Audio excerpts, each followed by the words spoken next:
Magandang gabi po sa inyong lahat.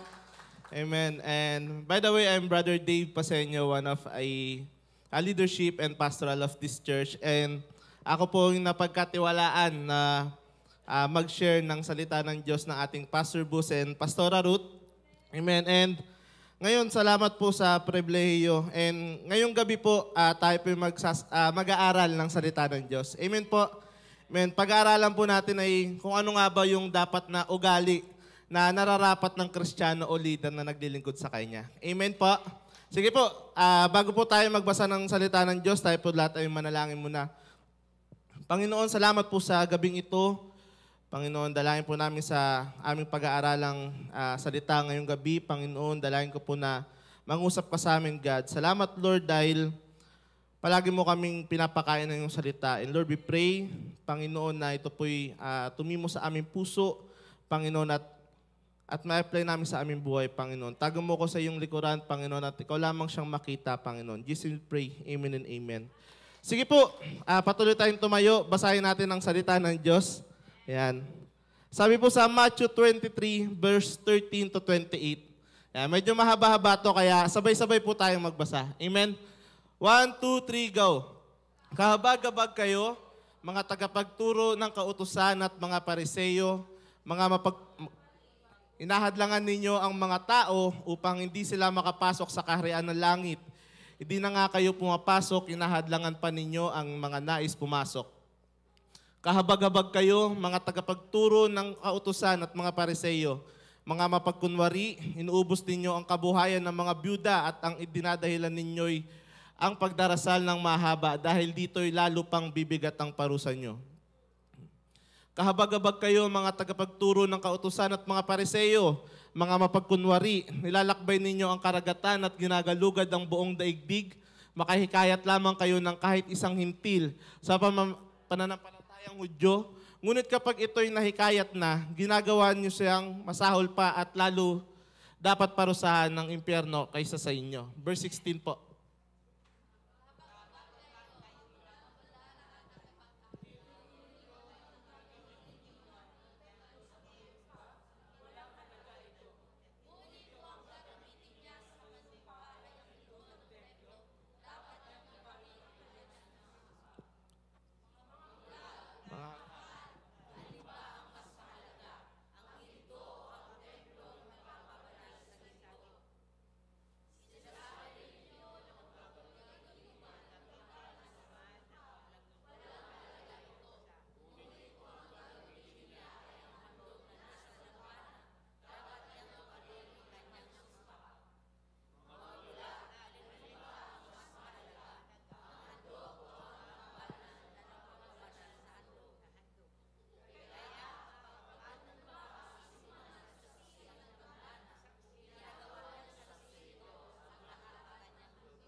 Habag-habag kayo, mga tagapagturo ng kautusan.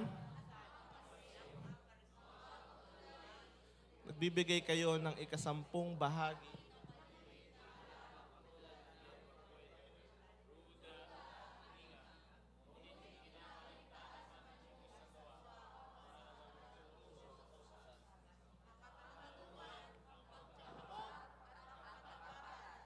Dapat ninyong gawin ang mga ito.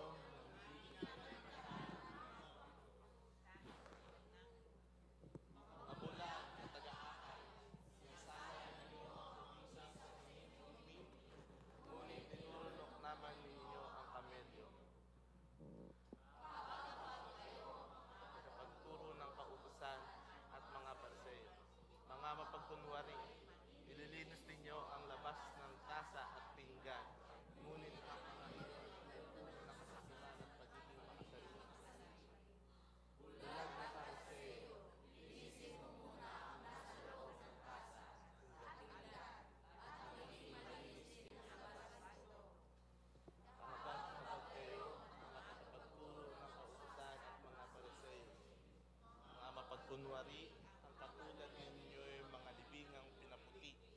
Magaganda sa labas, ngunit ang loob ay bulok o puno kalansay. Ganyan-ganyan kayo. Sa paningin ng tao'y mabubuti, ngunit ang totoo'y punong-puno kayo ng pagkukunwari at kasamaan. Amen. Purihin ang salita ng Diyos. Tayo po lahat ay makakaupo. Yan. Medyo nagbasa lang tayo ng mahabang word of God para mabuhay tayo. Amen ba? Kasi parang inaantok ang mga person eh. Yan. Kasi alam ko, pagod po tayong lahat. Ay, kayo lang po pala kasi wala akong work eh. Amen. Short testimony lang po. Kaya, nung Monday morning po kasi, sa Sunday night, no, tumawag ang Pastor Bus. Kasi meron siyang kailangang kunin. Meron siyang kailangang kunin sa akin na kailangan niya ng maagang-maaga ng morning. Then sabi niya sa akin, pumunta ka ng paghatid mo kay Charish, sabi niya pumunta ka ng maaga, sabayan mo ako mag-devotion, ang Monday ng morning.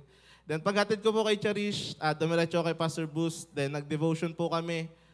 Then nung kanina po, kaninang tanghali, tumawag po ang Pastor Bus, tapos sabi niya, punta raw sa bahay nila din. Sabay po kami mag-lunch. Kasama ko po ang Brother JM. Tapos, ngayong araw po kasi is nagpahinga ang Pastor Bus. Kasi nga, simula nung Friday, nung hinatid niya, sinundo niya sila Pastor Steve, tuloy-tuloy siya na nagda-drive. Tapos siya pa nag-interpret, pipreach ang Pastor Steve. Tapos nung mga bandang 3:00, paalis na sila kasi nag-book sila ng isang hotel. Tinanong ng Brother JM, sabi niya, Pastor, kung naka-check-in po kayo dyan, sabi niya, sino po ang mag-word of God? Nagtanong si kasalanan ni JM yan eh. Tapos ako po kasi nakaupo ko sa sofa nila, Pastor Bus, nakahiga pala. Habang nagsasapa, relax pa eh. Tapos nag-abang sapa, sabi niya, ayan si Dibo. Bali yung lamig ng katawan ko bigla akong nilamig na mainit na pakiramdam, tapos di ko na agad maramdaman. Amen. Pero nakakatuwa kasi itong verse na to is, is inaral, devotion namin ni Pastor Boo. Sabi niya, kung ano yung devotion natin nung Monday, yun na yung ituro mo. Tinuro ko na sa'yo eh. Sabi niya, tinuro ko na sa'yo. Sabi niya, tawagan mo na lang ako pag may problema ka. Sabi, tawag ko, Pastor, ganyan. Hindi, basta ganto, kaya mo na yan. Pero praise God, amen. Ang title po ng aking isi-share ngayong gabi is, ugaling nararapat ng Kristiyanong leader o naglilingkod sa Kanya. Amen, dahil bilang midweek naman po to, at ito po'y gawain ng mga leader talaga at mga manggagawa. Amen. Ito po'y magandang paalala sa atin. Kung nagagawa na po natin to, it's a reminder na po sa atin na kung alam mo nang nagagawa mo to, kailangan mo nang baguhin. Amen. At kung bago ka lang naman sa paglilingkod at feeling mo hindi mo na to hindi mo pa to nagagawa, paalala ulit to sa atin, no? Na dapat hindi natin to ginagawa bilang tayo'y naglilingkod sa Panginoon. Amen. Sabi doon sa Matthew 23 verse 13 to 28, ang kausap po ni Jesus diyan ay mga Pariseo, mga utos, tagahatid ng salita ng Diyos. No, so ang kausap na diyan ay mga leader na, no, mga Pariseo, mga alam na po yung mga salita na kabisado po yung word of God. Amen. So ang kausap po ni Lord diyan ay mga leader na talaga na tumatayo sa iglesia, nangangaral. Amen. Sabi doon, ano na dapat na ugali natin na hindi dapat nating ginagawa bilang naglilingkod tayo at bilang leader tayo sa Panginoon. Unang-una, dapat tayo yung mga leader o naglilingkod sa Panginoon na hindi tayo mapanlamang sa kapwa. Amen. Sabi doon sa 13 to 14, summarize ko na lang, kahabag-habag ang mga leader o tagapagturo ng kautusan na inuubos ang pangkabuhayan ng mga byuda. Amen. Ang mga byuda po doon nung time ng Israel, ng time po ng Bible is yung mga wala na pong asawa. Amen. Tapos hindi na po sila pwedeng mag-asawa. Then makakapag-asawa lang po sila ulit kapag yung asawa ng kapatid ng asawa nilang namatay is pumayag pakasalan sila. No, kung pumayag. So, kung hindi pumayag, hindi sila pwedeng magpakasal ulit. So, in short, ang byuda po ay nag-iisa lang sa buhay. Amen, malungkot, amen, mahina, amen, and bilang leader ng church, sabi doon, dapat hindi natin inuubos yung pangkabuhayan ng mga byuda. Amen, dapat din natin inuubos yung mga resources ng ating mga miyembro na nanghihina. Amen, ano po bang klase yung mga resources? Yung lakas, amen, yung abilidad natin para magtrabaho, kasi kapag wala ka abilidad po magtrabaho, hindi ka kikita ng pera. Amen, and lastly yung pera. No? So bilang leader at mga naglilingkod sa Panginoon, amen, sa tong paalala na kapag yung mga tao or mga members natin is nanghihina, amen, wag na nating i-grab yung chance na parang utos-utusan pa natin sila. Amen, samantalahin yung kahinaan nila. Amen, minsan hindi lang mahina in physical eh. Minsan talagang sa laman eh. No, may mga ganong leader na alam mo nang mahina sa laman yung under mo o yung miyembro o yung kapatid mo sa pananampalataya. Talagang ginagrabo pa yung chance, no? So ngayong gabi po, isa tong paalala na kung alam mo nang merong mahinang meron tayong mahinang kapatiran o kasamahan sa iglesia, wag na natin silang i-take for granted. O no, wag na natin silang gamitin, wag na natin silang ubusin yung oras nila, no? And sabi po sa 15, kahabag-habag ang mga leader o mga lingkod na humahayo ng salita ng Diyos. No, ang kausap dito ni Jesus yung mga evangelist o yung mga umahayo, yung mga nagkakaravan sa atin. No? Kahabag-habagang mga leader o lingkod ng Diyos na humahayo ng salita niya at naghihikayat ng ibang tao na meron naman sila kinabibilangang iglesia. I mean, in short, ito po yung mga leader na nangunguha ng miyembro ng ibang iglesia. Amen. In short, paano natin sila nalalamangan? Kasi once na ang tao mahina in spirit, madali natin silang mahihikayat. Amen. And sabi doon, mas masahol pa. Amen. Mas masahol pa yung pag ginawa natin yun, mas masahol pa yung mangyayari sa kanila. Amen. Kasi kung sa dati po nilang simbahan is tamad na sila, tapos sinikayat natin sila dito sa simbahan natin, mas lalo silang magiging tamad. Amen po? Ayan. And sabi din po sa 16 to 22, no? Kahabag-habag naman yung mga leader o lingkod ng Diyos na gumagamit ng miyembro para sa sarili nilang kapakanan. Amen. May mga leader po kasi na kapag alam nila yung mga miyembro nila or yung mga unders nila sa department nila is mayaman or may kaya, amen, madalas doon sila nag-i-spend time. Kasi alam nilang meron silang in return eh. Meron silang may hita, no? Meron silang makukuha. Amen. Sige nga. Sabihin po muna nasa katabi natin, wag ganon. Ayan. Kasi may mga leader, I'm pointing po sa mga leader and sa mga lahat ng nagdilingkod sa Diyos. Amen. And sino po dito yung alam nila na nagdilingkod sila sa Diyos? Amen, may ginagawa sa iglesia, no? So I'm talking to you po right now, and this word is a warning for all of us na wag na natin gawin yung mga ito kasi hindi siya magiging beneficial sa ating simbahan at hindi siya magiging magandang imahe para sa ating simbahan. Amen? Meron doon, naglilingkod tayo, may mga leaders, no? Or may mga naglilingkod sa Diyos na nakadepende lang kung may makuha sila sa taong yon. No? So, may mga iba naman na kung mukha namang gusgusin o mahirap, talagang pinapabayaan lang nila. Amen? And tayo bilang mga lingkod ng Diyos, amen, na naglilingkod sa simbahan na to, hindi po tayo namimili ng tao. Amen? Hindi po tayo namimili ng tao na pinagsuserban. Amen? Kaya kung sino man po yung dumating sa church, kung sino man po yung nandyan, minsan sa pag-altar call, pinipili natin yung mga alam natin, may pagpipray natin na pag na-bless sila sa buhay natin, magbibigay ng love gift. Diba? May mga ganun eh. Which is true naman po na nangyayari. Kasi, and warning na rin po ulit sa atin na hindi po tayo namimili ng tao. At lalong ang paglilingkod natin sa Diyos ay hindi po nabibili ng pera. Amen po. Sabihin mo nga, hindi tayo mapanlamang sa kapwa. Yan. Saglit lang po ito. Tapos na nga po eh. Oo nga. Hindi, joke lang. Yan. Medyo nakakabahan lang po. Game. Ayan, ang first point ko po is bilang ugali ng mga Kristiyano na naglilingkod sa Panginoon, dapat hindi tayo mapanlamang sa kapwa, no?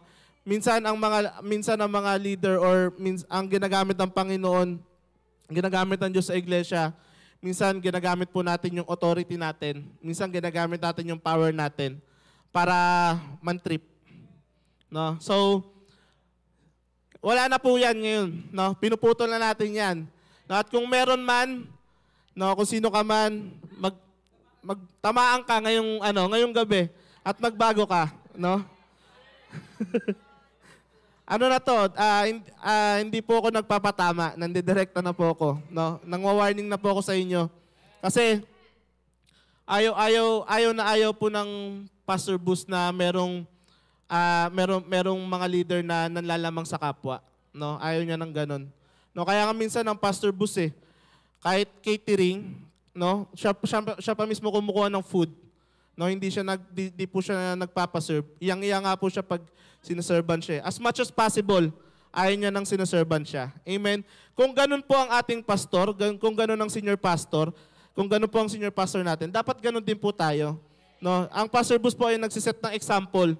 No, so dapat ganun din tayo bilang pinapangunahan niya. Amen.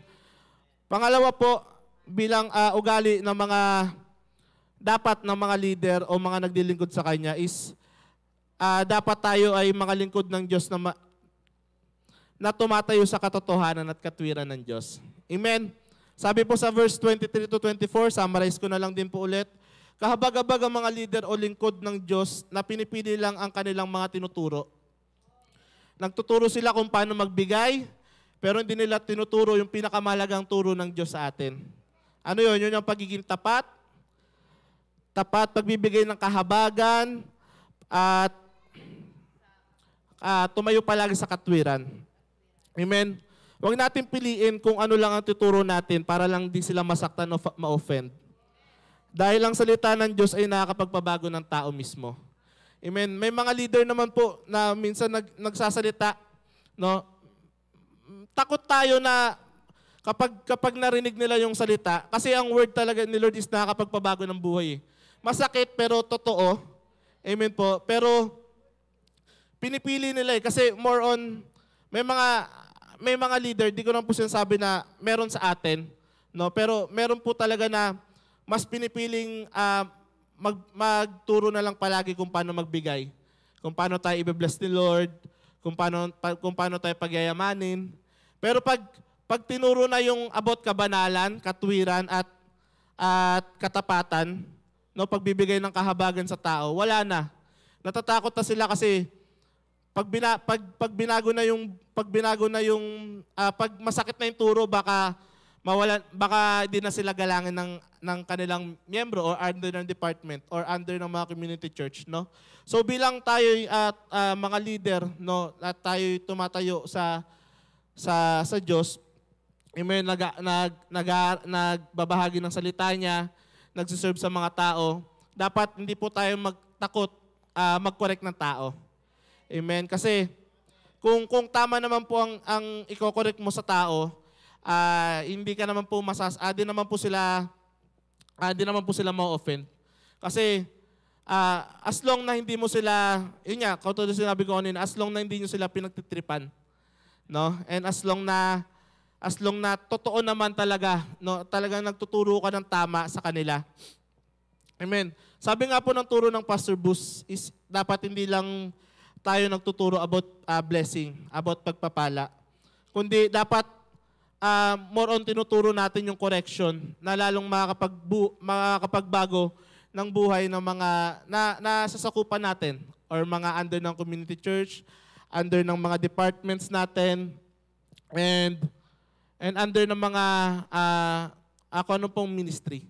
Amen. And yun ang sinasabi ni Lord ngayon na wag po tayong matakot na mag-correct. Amen. Kung alam mo namang nasa lugar ka, no, bakit ka po matatakot mag-correct? Amen po. Kaya sabi mo sa katabi mo, wag kang matakot. Yan. So sabi ko nga po doon paano tayo tatayo sa katwiran ng Diyos at sa katotohanan? Amen. And sabi ko po sa aking last point, no, tayo yung mga leader o lingkod ng Diyos na may kabanalan at kapuspusan. Amen. Palagi tayong tumatayo na may kapuspusan, no, kasi may mga leader po na masyado tayong nagre-rely sa sarili nating kakayanan. Masyado tayong nagre-rely sa kung ano po yung experience natin from the past. No, pero sa katotohanan po is hindi na po natin naririnig si Lord. Amen. Hindi na po natin naririnig yung correction niya. Hindi na po natin naririnig yung kung ano yung pagtuturo niya sa atin. Amen po. Sabi nung kahabag-habag naman ng mga leader o lingkod ng Diyos na ang ayos natin sa panlabas, no, ang pogi natin, bagong gupit, bagong ahit, bagong kilay, bagong tattoo ng lips.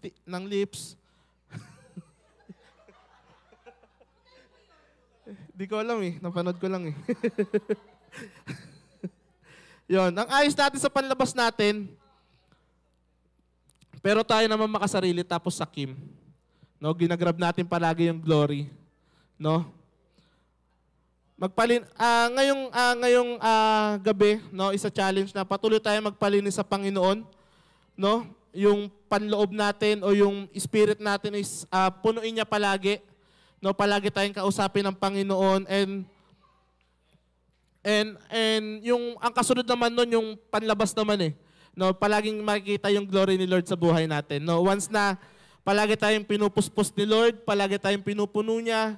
Amen.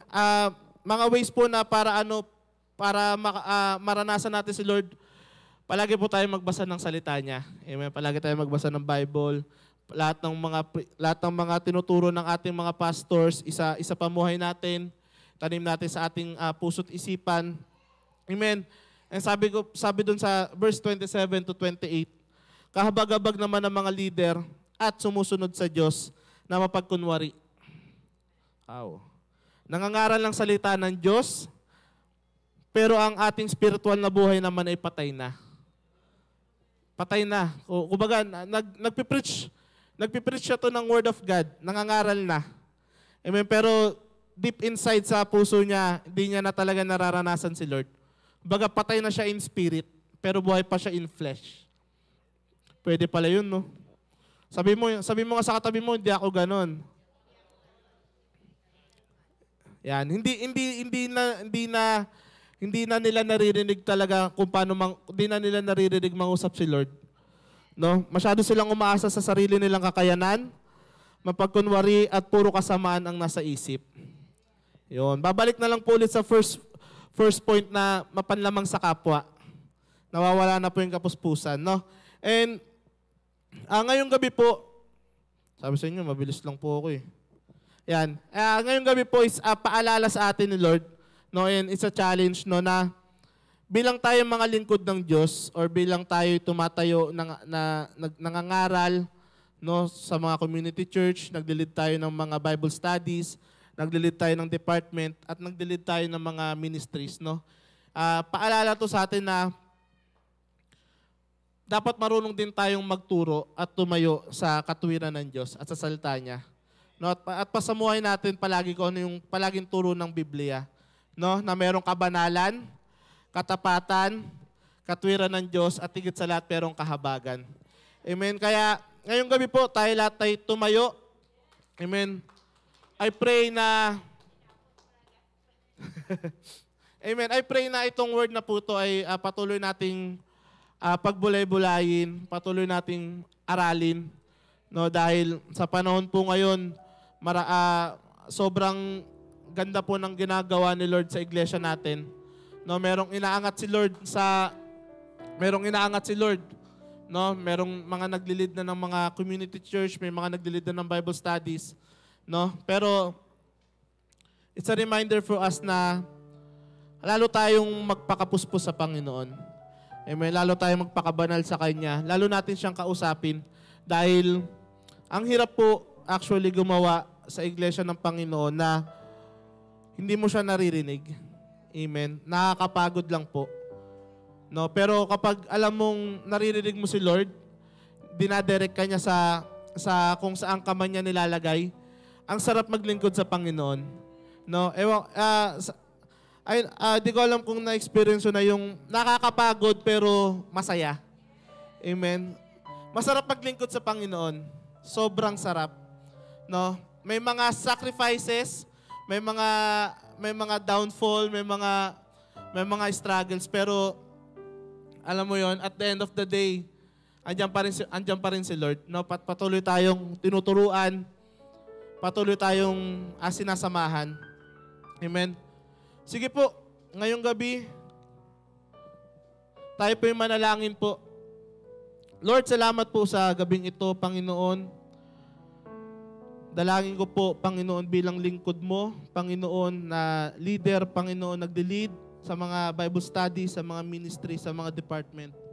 Lord, dalangin po namin, Lord God, na ito pong mga ugaling ito ay hindi namin dapat ugaliin, Panginoon. Lord, we pray na turuan mo kami, Panginoon, na hindi kami mapanlamang ng kapwa, Panginoon. Di namin abusuhin ang kanilang mga kahinaan, Panginoon. Lord, we pray, Panginoon, na kami po yung mga lingkod mo, Panginoon, na lagi mong pinupuspos, Panginoon. Lagi mo pong pinupuno, Panginoon.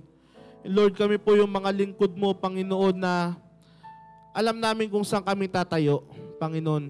Alam namin kung anong tatayuan namin sa kabanalan, Panginoon, at sa katwiran, Panginoon. Salamat, God, sa paalalang ito ngayong gabi, Panginoon. And we pray, Panginoon, ito po yung ma-apply namin sa aming buhay, Panginoon. Salamat, God, dahil alam ko, may marami ka pang ginagawa sa iglesyang ito. Turuan mo kami, Panginoon, na lalong magpakumbaba, Panginoon, magpasakop sa ilalim ng iyong kapangyarihan, Panginoon. Salamat, God, sa gabing ito. Sa iyo po lahat ng papuri't pasalamat, God. In Jesus' name we pray. Amen and amen. Amen. So bago po tayo magtapos, tayo po'y patuloy na sumamba sa Panginoon.